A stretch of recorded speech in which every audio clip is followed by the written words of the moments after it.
Tomás Coelho pode salvar o Atlético do rebaixamento. Um dos destaques do campeonato, o jogador argentino tem conseguido ser protagonista do Furacão em muitas estatísticas, e a gente vai mostrar um pouco das melhores características dele, personagem fundamental nesse começo de arrancada do Furacão, que saiu da zona de rebaixamento depois da vitória sobre o Galo e também agora sonha em não brigar mais pelo rebaixamento nas últimas 5 rodadas que faltam. Por isso, tô aqui com o Vincenzo Dalicani hoje e a gente vai trazer aqui no Visão pra Jogo toda a análise do Tomás Coelho e de como ele tá sendo esse cara fundamental pro Atlético, né, Vincenzo? Pois é, e assim, o próprio Coelho fala em zona mista depois da partida que o Atlético pode sonhar mais, o Atlético pode tentar outras frentes no Campeonato Brasileiro, pode tentar se classificar para a Copa Sul-Americana, segundo o Tomás Coelho, né?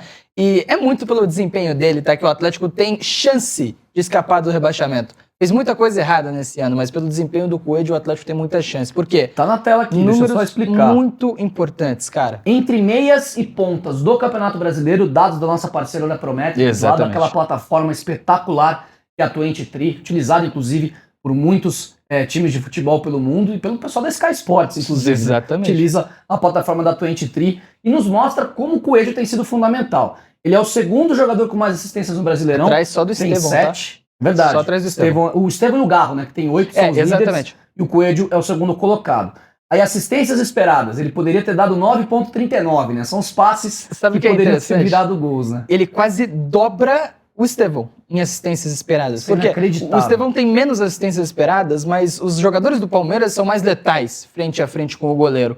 No Atlético isso é o contrário, os jogadores não têm aproveitado tanto assim as chances. Então o Coelho tem 9,39 de assistências esperadas e tem 7 assistências. O Estevão tem pouco mais de 5 assistências esperadas, mas tem 8 assistências. O Coelho praticamente dobra o desempenho do Estevão naqueles... É muita coisa. Ele tá criando, mas o pessoal não tá aproveitando. Pablo, Diori, Mastriani quando não tava machucado e os outros atacantes do Atlético, né? Aí ações de ataque, né? Todas as ações naquele terço final do campo também é o líder com 255. Esse ponto é legal e mostra muito da intensidade do Coelho, né? Sim. Recuperações no ataque. 139 no campeonato. Muita coisa. É muita coisa, um número muito alto. Cruzamentos certos, lembrando, né? Não conta laterais, são só os meias e os pontos do brasileiro. Exato. Ele é o primeiro também, com 66 cruzamentos certos. Passes pra frente, 250. Passe Chaves 29, tá na frente de quem aqui nessa estatística que você tinha falado? Cara, tá na frente do Gerson, né? Porque o Gerson tá jogando mais à direita, é um meia-direita, né? Verdade. Então, entre meias e pontas no Campeonato Brasileiro. O Coelho tá na frente do Gerson em questão de passe pra chute, passe-chave, é muito importante. Porque o Gerson é um construtor, é um articulador. O Coelho, na teoria, não. Mas ele tem esse número muito elevado, mostra muito volume de jogo. Aí você vai pegar, o cara que melhor cruza, o que pelo menos acerta mais cruzamentos. O cara que mais dá passes para finalização, que tá aqui, né? Mais dá passes-chave, passes importantes na partida também. É o que mais tem assistências esperadas. Então o Coelho tem números que batem de articuladores. Tem números muito bons para criar jogada. É muito volume que sai da ponta direita do Atlético ali. Tanto com jogada que vai para os atacantes, para os companheiros, né? Você vê aqui passes chaves, passes certos, cruzamentos, etc. Passes para chute, passes para frente. Dribles completos é o último ponto. E mostra como ele também é um cara importante no 1 contra 1. Vai criar jogada para os outros? O Coelho é o primeiro na lista. Vai ir para cima sozinho, tentar resolver sozinho? Não tem problema. Tomás Coelho é o primeiro da lista. 24 aninhos de idade só pro Tomás Coelho. A gente até mudou a tela porque agora vai analisar os lances. Isso né? é importante, cara. Lances dele aqui no último jogo, na vitória contra o Galo. Mas pode pausar um pouquinho, porque tem uma explicação do Vincenzo antes. Isso é muito importante. Assim, o Coelho começa pelo menos jogando contra o Atlético Mineiro pela direita, né? E depois da lesão do Julimar, ele vai ao lado esquerdo do ataque.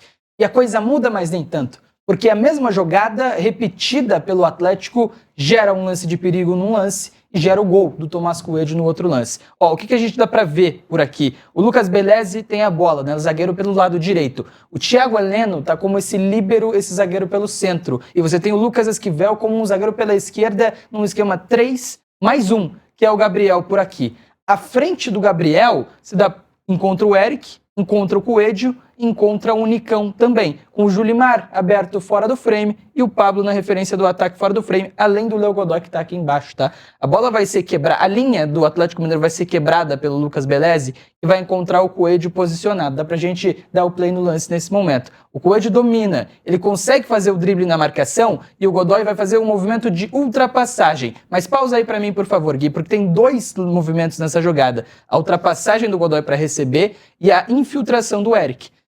Você tem duas opções de passe, tanto o Godoy quanto o Eric, como também o Pablo, né? O Eric aqui, nesse momento, ele inibe o passe do Pablo, mas quando ele faz esse movimento, o passe se abre. E aí, então, o Coelho, com um drible, ele abre 3 opções de passe para ele, em um Atlético que precisava dessas opções para conseguir criar as jogadas. Podemos dar o play porque o Godoy vai passar, ele vai chegar no fundo do campo e vai conseguir fazer o cruzamento para um Pablo que infiltrava. O Pablo não consegue chegar na bola, mas é uma jogada muito interessante. Pausa aí para mim, Gui, porque a situação é a seguinte.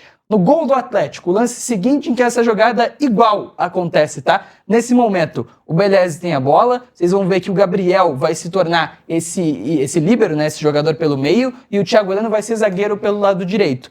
Godoy por um lado, Esquivel pelo outro, com o Eric, João Cruz e o Nicão mais centralizados, e o Coelho afunilando. Vamos ver como essa coisa se desenrola. O Belezi tem a bola, toca com o Gabriel, né? O Atlético com 3 na construção da jogada, com o Eric mais 1, certo? O Coelho tá aqui, ele faz o movimento de afunilar, ó. O Coelho afunila e vem ao meio. A bola vai rodar, vai voltar com o Gabriel, vai passar pelo Lucas Belezi, e aí vai ficar... Na verdade, nem sai do pé do Gabriel, que encontra o Coelho. Pausa aí pra mim, Gui, por favor. O que dá pra gente ver novamente? De novo, o lateral, o ala, ultrapassa no corredor, o Coelho domina afunilado, ele passa pela marcação com o drible, e aí poderia ou dar o passe no lateral, ou ir pro gol. Ele tentou ir pro gol, logicamente, consegue fazer o drible, e aí foi muito feliz na conclusão, né? Então é interessante como a mesma jogada, feita 2 vezes, uma da direita, outra do lado esquerdo, fez com que o Atlético tivesse vantagem 2 vezes.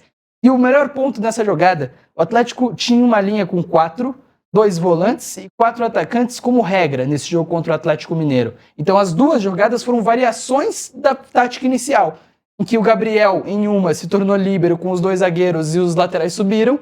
Em outra, o Atlético teve o Lucas Esquivel com o Thiago Heleno como líbero e o Belezi quebrando a linha, com o Gabriel como esse volante mais próximo da construção. É o 3+1 que muitos times do mundo usam nessa construção. E aí acaba se tornando um 3-2-5. Você sai de um 4-2-4 para um 3-2-5. Por quê? 3 na saída, 2 volantes, o Nicão e o Coelho nos 2 lances como os internos, os alas e os entravantes, né? Então Perfeito. Você tem um 3-2-5 mesmo variando do 4-2-4. E é interessante, o Lute não tinha feito isso ainda. É verdade. O técnico do Atlético no começo de trabalho ainda tinha aproveitado mais uma linha com 3 zagueiros do que essencialmente um quarteto na defesa. E agora essa coisa mudou. 4-2-4 para o 3-2-5, a variação aconteceu. O Atlético conseguiu fazer as jogadas e conseguiu ter vantagem muito na individualidade do Coelho, que está sendo um destacaço nesse Campeonato Brasileiro. E digo mais, tá? Vai lá. Só não é o melhor ponta direita do campeonato porque tem Estevão e Luiz Henrique. É o terceiro. O terceiro dá pra gente conversar, né? Porque assim, pelo número de assistências, pelo número de volume de jogo que ele consegue colocar, só não tem gol, né? São 2 gols no Campeonato Brasileiro e 3 no ano. Verdade. Se tivesse mais gol, se tivesse mais chances aproveitadas, ele estaria nessa conversa. Esse foi sempre o calcanhar de Aquiles do Coelho, Sim. desde que veio pro Atlético, né?